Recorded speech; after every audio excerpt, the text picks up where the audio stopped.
शनि भगवान का तो महिमा अपरंपार है। शनि भगवान का जो भक्त अंतर मन से उनकी मंदिर में जाकर भक्ति कर लेते हैं, उन पर से शनि भगवान अपना नज़र हटा लेते हैं और अपना आशीर्वाद देकर उन्हें भाग बदल देते हैं। और जिसका नसीब खराब हो जाता है, शनि भगवान अपना नज़र उन पर लगा देते हैं।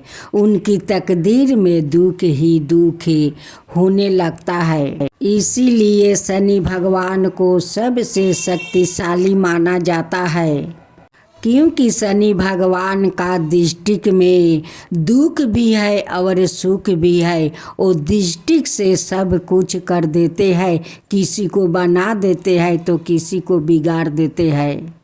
इसलिए तो शनि भगवान को दृष्टि से कोई अपना दृष्टि मिला कर नहीं देखते हैं, क्योंकि जो लोग का तकदीर खराब होता है उसी का दृष्टि जाकर शनि भगवान को दृष्टि से लड़ जाता है और उनकी तकदीर में दुख छा जाता है। बहुत पहले की बात है, दो आदमी थे, एक अमीर और एक गरीब। दोनों में बहुत अच्छी दोस्ती था, जहाँ जाता है दोनों जाता है। एक दिन की बात है, वो दोनों शनि भगवान का मंदिर में गए। जो अमीर था वो शनि भगवान को दृष्टि से अपना दृष्टि लगाकर प्रणाम किया, और जो गरीब था वो अपना दृष्टि वो झुकाकर शनि भगवान को प्रणाम किया। जो अमीर था उस पर तो शनि भगवान ने अपना दृष्टि डाल कर उन्हें तकलीफ में डाल दिया, और जो आदमी गरीब था वो जो झुका कर अपना नज़र शनि भगवान को प्रणाम किया, उसलिए शनि भगवान वो गरीब को आशीर्वाद दिया। गरीब माला माल हो गया, अमीर फकीर हो गया। उसलिए शनि भगवान का दृष्टि से कभी कोई दृष्टि डालकर प्रणाम ना करे। शनि भगवान की जय हो, शनि भगवान की जय हो। आज आप सुने शनि भगवान की व्रत कथा। एक समय स्वर्ग लोक में सबसे बड़ा कौन है लेकर प्रश्न उठा। 9 ग्रहों में वाद विवाद हो गया। विवाद इतना बढ़ गया कि परस्पर भयंकर युद्ध की स्थिति बन गई। निर्णय के लिए सभी देवता देवराज इंद्र के पास पहुंचा और बोले, हे देवराज, आपको निर्णय करना होगा कि हम में से सबसे बड़ा कौन है। देवताओं का प्रश्न सुनकर देवराज इंद्र उलझन में पड़ गया। इंद्र बोले, मैं इस प्रश्न का उत्तर देने में असमर्थ हूँ। हम सभी पृथ्वी लोक में उज्जैनी नगरी में राजा विक्रमादित्य के पास चलते हैं। देवराज इंद्र सहित सभी ग्रह देवताओं उज्जैनी नगरी पहुँचे। महल में पहुंचकर सभी देवताओं ने उनसे अपना प्रश्न पूछा, तो राजा विक्रमादित्य भी कुछ देर के लिए परेशान हो उठा, क्योंकि सभी देवता अपनी अपनी शक्तियों के कारण महान थे। किसी को भी छोटा या बड़ा कह देने से उनके क्रोध के प्रकोप से भयंकर हानि पहुंच सकती है। अचानक राजा विक्रमादित्य को एक उपाय सूझा और उन्होंने विभिन्न धातुओं स्वर्ण, रजत, चांदी, कांसा, दर्पण, तांबा, शीशा, रंगा, जस्ता, अबरक, लोहे के 9 आसन बनवाए। धातुओं के गुणों के अनुसार सभी आसनों को एक दूसरे के पीछे रखवा कर उन्होंने देवताओं को अपने अपने सिंहासन पर बैठने को कहा।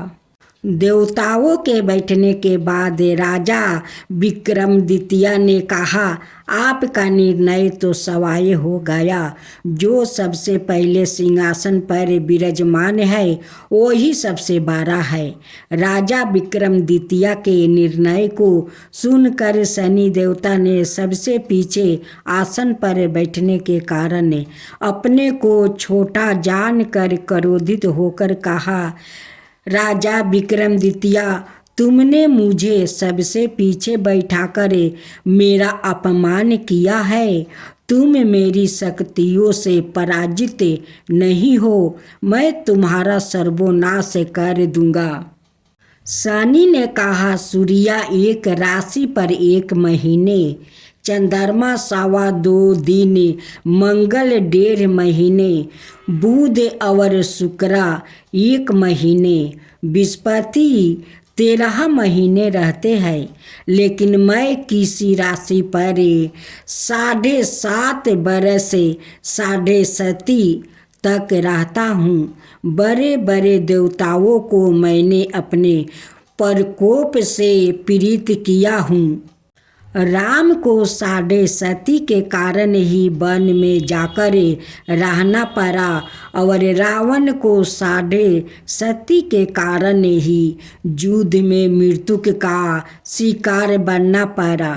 राजा, अब तू भी मेरे प्रकोप से नहीं बच सकेगा। इसके बाद अन्य ग्रहों के देवता तो प्रसन्नता के साथ चले गए, परंतु शनि देव बड़े क्रोध के साथ वहाँ से विदा हुआ। राजा विक्रमादित्य पहले की तरह ही अन्याय करते रहे। उनके राज्य में सभी स्त्री पुरुष बहुत आनंद से जीवन यापन कर रहे थे। कुछ दिनों ऐसे ही बीत गया। उधर शनि देवता अपने अपमान को भूला नहीं था। विक्रमादित्य से बदला लेने के लिए एक दिन शनि देव ने घोड़े के व्यापारी का रूप धारण किया और बहुत से घोड़ा के साथ उज्जैनी नगरी पहुँचे। राजा विक्रमादित्य ने राज्य में किसी घोड़े के व्यापारी के आने का समाचार सुना तो अपने अश्वपाल को कुछ घोड़े खरीदने के लिए भेजा। घोड़ा बहुत कीमती थे। अश्वपाल ने जब वापस लौट कर इस संबंध में बताया तो राजा विक्रमादित्य ने सवाए आकर एक सुंदर शक्तिशाली घोड़े को पसंद किया। घोड़े की चाल देखने के लिए राजा उस घोड़े पर सवार हुआ तो वो घोड़ा बिजली की गति से दौड़ पड़ा। तेजी से दौड़ता घोड़ा राजा को दूर एक जंगल में ले गया और फिर राजा को वहाँ गिराकर जंगल में कहीं गायब हो गया। राजा अपने नगर को लौटने के लिए जंगल में भटकने लगा, लेकिन उन्हें लौटने का कोई रास्ता नहीं मिला। राजा को भूख प्यास लगे आई थी। बहुत घूमने पर उसने एक चरवाहा मिला।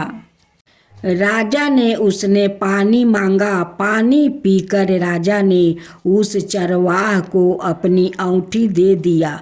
फिर उसने रास्ता पूछकर वहाँ जंगल से निकल कर पास के नगर में पहुँचा। राजा ने एक सेठ की दुकान पर बैठकर कुछ देर तक आराम किया।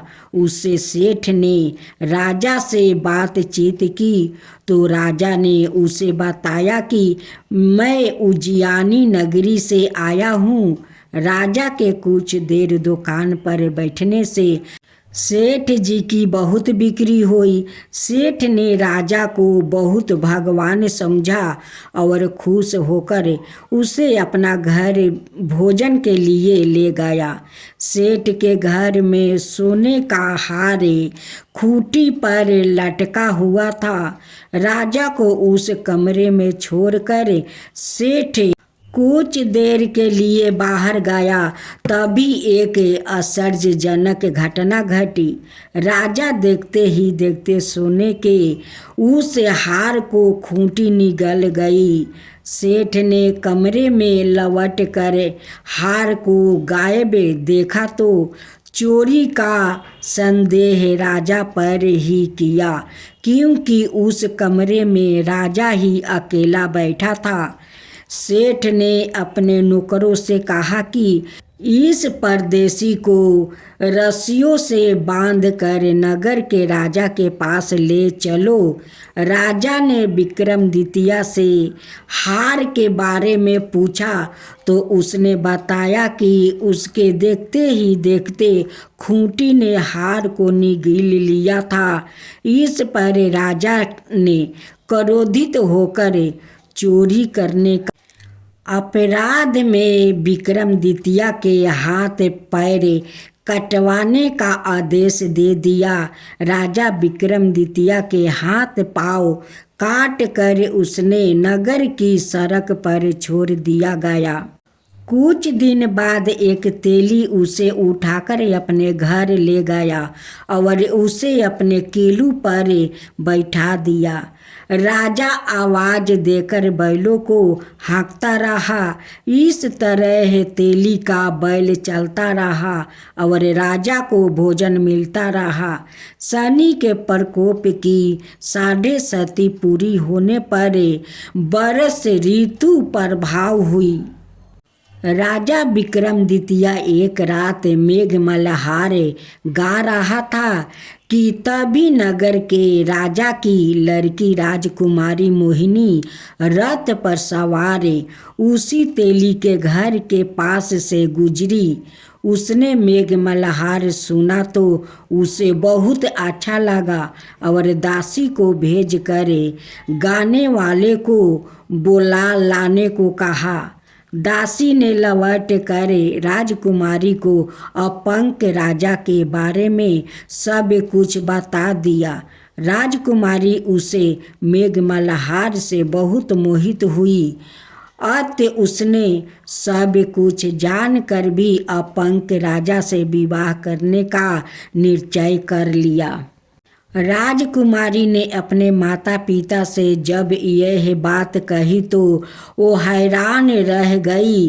रानी ने मोहिनी को समझाया, बेटी तेरे भाग्य में तो किसी राजा की रानी होना लिखा है, फिर तू उस अपंग से विवाह करके अपना पाँव पर कुल्हाड़ी क्यों मार रही है। राजकुमारी ने अपनी जिद नहीं छोड़ी। अपनी जिद पूरी करने के लिए उसने भोजन करना छोड़ दिया और प्राण त्याग देने का निश्चय कर लिया। आखिर राजा रानी को विवश होकर अपंग विक्रमादित्य से राजकुमारी का विवाह करना पड़ा। विवाह के बाद राजा विक्रमादित्य और राजकुमारी तेली के घर में रहने लगे। उसी रात सपने में शनि देव ने राजा से कहा, राजा तुमने मेरा प्रकोप देख लिया, मैंने तुम्हें अपना अपमान का दंड दे दिया है। राजा ने शनि देव से क्षमा करने को कहा और प्रार्थना की, हे शनि देव, आपने जितना दुख मुझे दिया है अनाय किसी को ना देना। शनि देव ने कुछ सोच कर कहा, राजा मैं तुम्हारी प्रार्थना स्वीकार करता हूँ। जो कोई स्त्री पुरुष मेरी पूजा करेगा, शनिवार को व्रत करके मेरी व्रत कथा सुनेगा, उस पर मेरी अनुकंपा बनी रहेगी। प्रातःकाल राजा विक्रमादित्य की नींद खुली तो अपने हाथ पाँव देख कर राजा को बहुत खुशी हुआ। उसने मन ही मन शनि देव को प्रार्थना किया। राजकुमारी भी राजा के हाथ पाँव सही सलामत देखकर आश्चर्य में डूब गई। तब राजा विक्रमादित्य ने अपना परिचय देते हुए शनि देव के परपोक की सारी कहानी सुनाई। सेठ को जब इस बात का पता चला तो दौड़ता हुआ तेली के घर पहुंचा और राजा के चरणों में गिरकर क्षमा मांगने लगा। राजा ने उसे क्षमा कर दिया क्योंकि यह सब तो शनि देव के प्रकोप के कारण हुआ था। सेठ राजा को अपने घर ले गया और उसने भोजन करवाया। भोजन करते समय वहाँ एक आश्चर्यजनक घटना घटी। सबके देखते देखते उस खूंटी ने हार उगील दिया। सेठ जी ने अपनी बेटी का विवाह भी राजा के साथ कर दिया और बहुत से स्वर्ण आभूषण धन आदि देकर राजा को विदा किया। राजा विक्रमादित्य राजकुमारी मोहिनी और सेठ की बेटी के साथ उज्जैनी पहुँचे तो नगरवासियों ने हर्ष से उनका स्वागत किया। अगले दिन राजा विक्रमादित्य ने पूरे राज्य में घोषणा करवाई कि शनि देव सब देवों में सर्वश्रेष्ठ है। प्रत्येक स्त्री पुरुष शनिवार को उनका व्रत करे और व्रत कथा अवश्य सुने। राजा विक्रमादित्य की घोषणा से शनिदेव बहुत प्रसन्न हुआ। शनिवार का व्रत करने और व्रत कथा सुनने के कारण सभी लोग की मनोकामनाएं शनिदेव की अनुकंपा से पूरी होने लगी।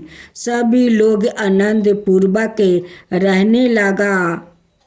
भक्तजनों, आज आप सुनेंगे शनिवार का दिन, शनि जयंती, शनि भगवान का जन्म कथा। शनि जयंती एक हिंदू पर्व है जो जेठ कृष्णा पक्ष अमावस्या को मनाया जाता है। माना जाता है कि इस दिन शनि देव का जन्म हुआ था। शनि देव हिंदू धर्म में पूजे जाने वाले प्रमुख देवताओं में से एक है। शनि जन्म कथा। शनि जन्म के संदर्भ में एक पौराणिक कथा बहुत मनाया है, जिसके अनुसार शनि सूर्य देव और उनकी पत्नी छाया के पुत्र है। सूर्य देव का विवाह प्रजापति दक्ष की पुत्री संज्ञा से हुआ। कुछ समय पश्चात उन्होंने 3 संतानों के रूप में मनु, यम और यमुना की प्राप्ति हुई। इस प्रकार कुछ समय तो संज्ञा ने सूर्य के साथ निवारह किया, परंतु संज्ञा सूर्य के तेज को अधिक समय तक सहन नहीं कर पाई। उनके लिए सूर्य का तेज सह कर पाना मुश्किल हो जा रहा था। इसी वजह से संज्ञा अपनी छाया को पति सूर्य की सेवा में छोड़कर वहां से चली गई। कुछ समय बाद छाया के गर्भ से शनि देव का जन्म हुआ। शनि जयंती के अवसर पर शनि देव के नियमित विधि विधान से पूजा पाठ और व्रत किया जाता है। शनि जयंती के दिन किया गया दान पुण्य और पूजा पाठ शनि संबंधी सभी कष्ट दूर कर देने में सहायक होता है। शनि देव के नियमित पूजा करने हेतु भक्त को चाहिए कि वो शनि जयंती के दिन सुबह जल्दी स्नान आदि से निवृत्त होकर 9 ग्रहों को नमस्कार करते हुए शनि देव की लोहे की मूर्ति स्थापित करे और उसे सरसों या तिल के तेल से स्नान कराए और षोडशोपचार पूजन करे। साथ ही शनि मंत्र का उच्चारण करे। ओम शनि संचराय नमः। इसके बाद पूजा समग्रही सहित शनि देव से संबंधित वस्तुओं का दान करें। इस प्रकार पूजन के बाद दिन भर निराहार रहे। ओ मंत्र का जप करे। शनि की कृपा और शांति प्राप्ति हेतु तिल, उड़द, काली मिर्च, मूंगफली का तेल, अचार, लौंग, तेजपत्ता और काले नमक का उपयोग करना चाहिए। शनि देव को प्रसन्न करने के लिए हनुमान जी की पूजा करनी चाहिए। शनि के लिए दान में दी जाने वाली वस्तुओं में काले कपड़े, जमुना काली, उड़द काले जूते, तिल, लोहा, तेल आदि वस्तुओं को शनि के निमित्त दान में दे सकते हैं। इस दिन शनि देव की विशेष पूजा का विधान है। शनि देव को प्रसन्न करने के लिए अनेक मंत्रों व वस्तुओं का गुणगान किया जाता है। शनि हिंदू ज्योतिष में 9 मुख्य ग्रहों में से एक है। शनि अन्य ग्रहों की तुलना में धीमे चलते हैं, इसलिए इन्हें संचराय भी कहा जाता है। पौराणिक कथाओं के अनुसार शनि के जन्म के विशेष में काफ़ी कुछ बताया गया है और ज्योतिष में शनि के प्रभाव का साफ संकेत मिलता है। शनि ग्रह बाहु तत्व और पश्चिम दिशा के स्वामी है। शास्त्रों के अनुसार शनि जयंती पर उनकी पूजा आराधना और अनुष्ठान करने से शनि देव विशिष्ट फल प्रदान करते हैं। पंडितों के अनुसार शनि जयंती पर उनकी साधना, आराधना और अनुष्ठान करने से शनि देव विशिष्ट फल प्रदान करते हैं। शनि देव का समस्त ग्रहों में सबसे शक्तिशाली ग्रह माना गया है। शनि देव के शीश पर अमूल्य मणियों से बने मुकुट सुशोभित है।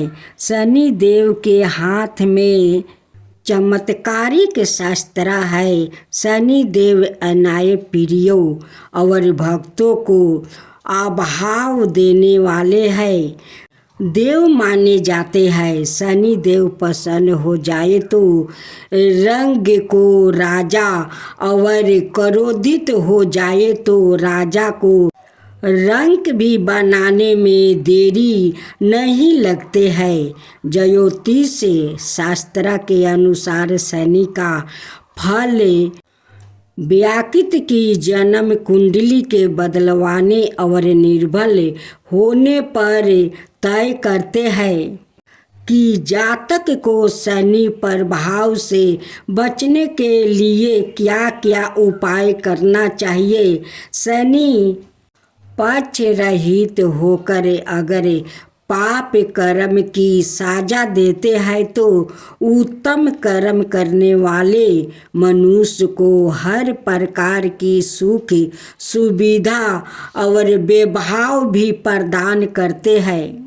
शनि देव की जो भक्ति पूर्वक व्रतोपासन करते हैं वो पाप की ओर जाने से बच जाते हैं, जिसे शनि की दशा आने पर उन्हें कष्ट नहीं भोगना पड़ता है। शनि देव की पूजा के पश्चात उनसे अपने आराधों को जाने अनजाने जो भी आपसे पाप कर्म हुआ हो उसके लिए क्षमा याचना करना चाहिए। शनि महाराज की पूजा के पश्चात राहु और केतु की पूजा भी करनी चाहिए। इस दिन शनि भक्तों को पीपल में जल देना चाहिए और पीपल में सूत्रा बांध कर 7 बार परिक्रमा करनी चाहिए। शनिवार के दिन भक्तों को शनि महाराज के नाम से व्रत रखना चाहिए। शनि देव नीतिगत अन्याय करते हैं। कहते हैं कि शनि वर्की जनो पीड़ा अर्थात शनि के वर्की होने से लोग को पीड़ा होती है। इसलिए शनि की दशा से पीड़ित लोगों को शनि जयंती के दिन उनकी पूजा आराधना करनी चाहिए। इससे उन्हें सुख प्राप्ति होगा और पूरे साल हर शनिवार के दिन पीपल के पेड़ पर जल चढ़ाने और सरसों के तेल का दिया जलाने से प्रसन्न किया जा सकता है। यह अन्याय के देवताओं है। योगी तपस्या में लीन और हमेशा दूसरों की सहायता करने वाले होते हैं। शनि ग्रहों को अन्याय का देवता कहा जाता है। यह जीवों को सभी कर्मों का फल प्रदान करते हैं। शनिवार को सुंदरकांड या हनुमान चालीसा का पाठ करके इसके साथ ही इस दिन शनि चालीसा का पाठ विशेष फल प्रदान करता है। शनि देव का नाम या स्वरूप ध्यान में आते हैं। मनुष्य भयभीत अवश्य होते हैं, लेकिन कष्टतम समय में जब शनि देव से प्रार्थना करे उनका स्मरण करते हैं तो वही शनि देव कष्टों से मुक्ति का मार्ग भी प्रशस्त भी करते हैं। इस दिन प्रमुख शनि मंदिरों में श्रद्धालुओं की भीड़ उमड़ती है। भारत में स्थित प्रमुख शनि मंदिरों में भक्त शनि देव से संबंधित पूजा पाठ करते हैं और शनि पीड़ा से मुक्ति की प्रार्थना करते हैं। शनि देव को काला यह कृष्णा वर्ण का बताया जाता है, इसलिए इन्हें काला रंग अधिक प्रिय है। शनि देव काले वस्तुओं में सुशोभित है। धार्मिक मान्यताओं के अनुसार शनि देव का जन्म ज्येष्ठ मास की अमावस्या तिथि के दिन हुआ है। जन्म के समय से ही शनि देव श्याम वर्ण, लंबे शरीर, बड़ी आँखों वाले और बड़े केशों वाले थे। तो यही है शनि जयंती को गाथा। हे शनि भगवान, जो आपका गाथा कहे, जो सुने, जो हुंकार भरे, उन सबका ऊपर कृपा करना है। शनि भगवान सबका ऊपर कृपा करना। शनिदेव की जय हो, शनिदेव की जय हो। शनि देव से संबंधित एक पौराणिक कथा के अनुसार एक समय शनि देव भगवान शंकर के धाम हिमालय पहुँचे। उन्होंने अपने गुरुदेव भगवान शिव को प्रणाम कर उसने आग्रह किया, हे प्रभु, मैं कल आपकी राशि में आने वाला हूँ, अर्थात मेरी वक्र दृष्टि आप पर पड़ने वाली है। शनि देव की बात सुनकर भगवान शंकर हाथ प्राभ रह गया और बोले, हे शनि देव, आप कितने समय तक अपनी वक्र दृष्टि मुझ पर रखेंगे। शनि देव बोले, हे नाथ, काल सवा पहर के लिए आप पर मेरी वक्र दृष्टि रहेगी। शनि देव की बात सुनकर भगवान शंकर चिंतित हो गए और शनि की वक्र दृष्टि से बचने के लिए उपाय सोचने लगे। शनि की दृष्टि से बचने हेतु अगले दिन भगवान शंकर मृत्यु लोक आए। भगवान शंकर ने शनि देव और उनकी वक्रा दृष्टि से बचने के लिए एक हाथी का रूप धारण कर लिया। भगवान शंकर को हाथी के रूप से 1.25 पहर तक का समय व्यतीत करना पड़ा और शाम होने पर भगवान शंकर ने सोचा अब दिन बीत चुका है और शनि देव की दृष्टि का भी उन पर कोई असर नहीं होगा। उसके उपरांत भगवान शंकर पुनः कैलाश पर्वत लौट आए।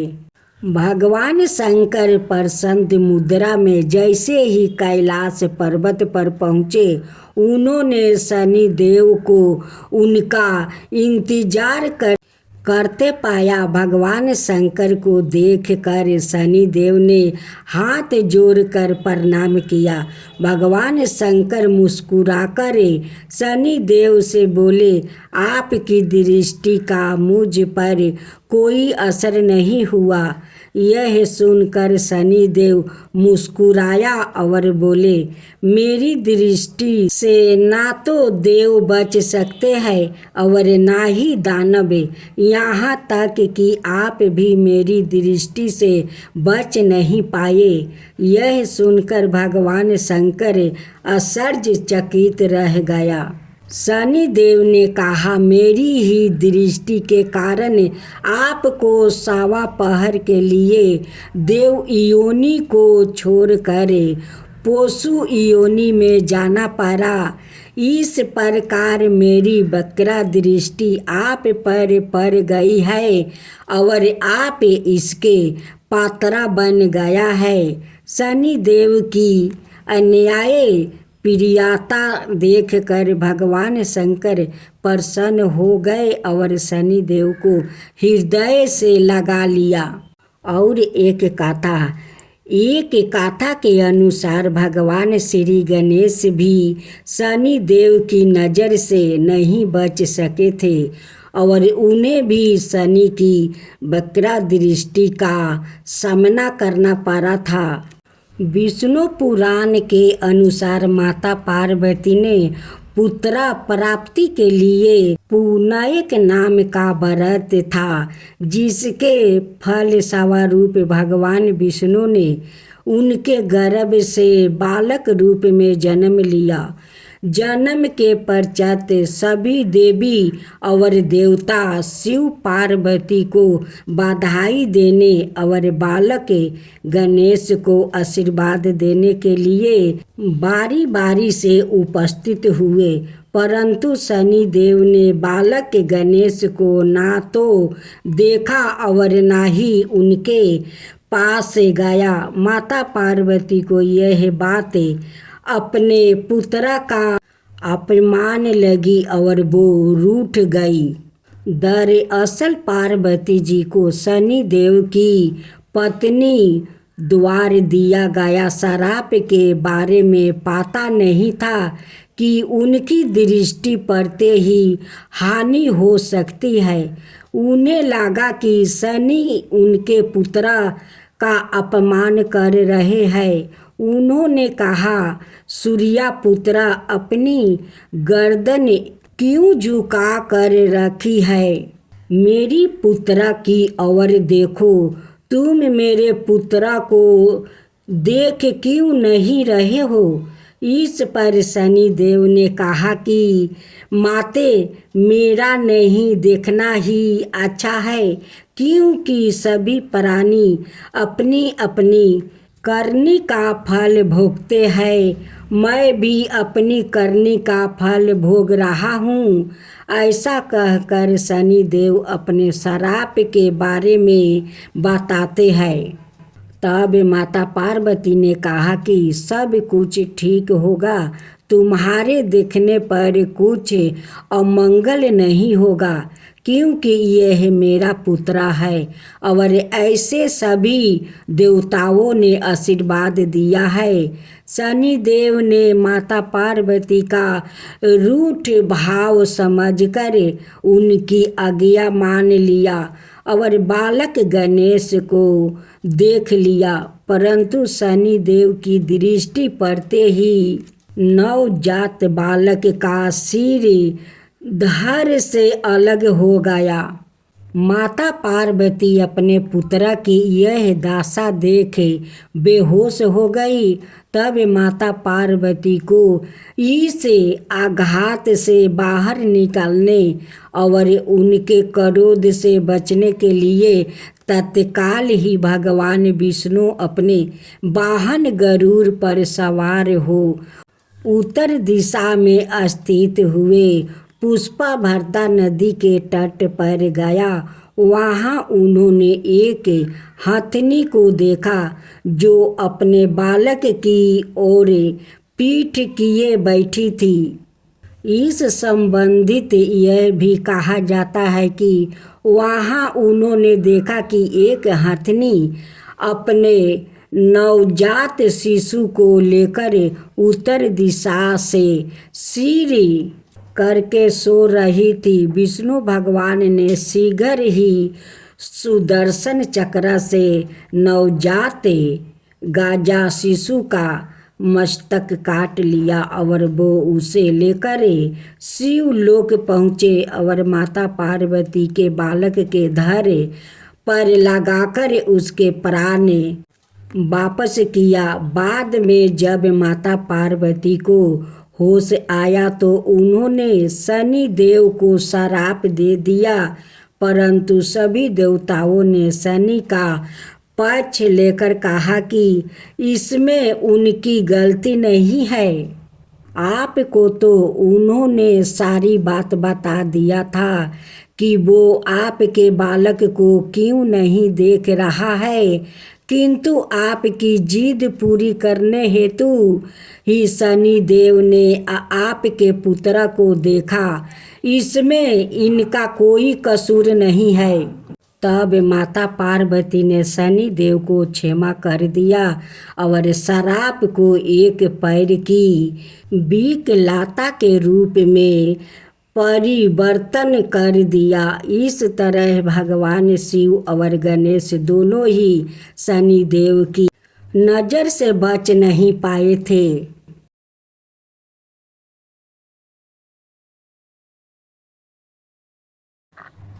भक्तजनों, अब हम लोग आरती सुनते हैं। जय जय शनि देवा, सामयंग विक्रमी दृष्टि चतुर्भुजधारी, नीलंबर धारण नाथ गजा की असवारी। जय जय श्री शनि देव, विकट मुटुक शिशिराजित दीपत है लीलारी, भक्तन की माला गले शोभित बिहारी।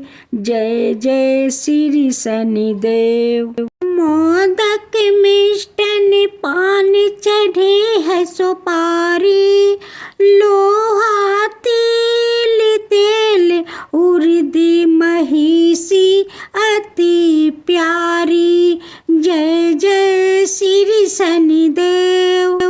देवदनु ऋषि मुनि सुमिरत नर नारी, विश्वनाथ धरत ध्यान शरण है तुम्हारी।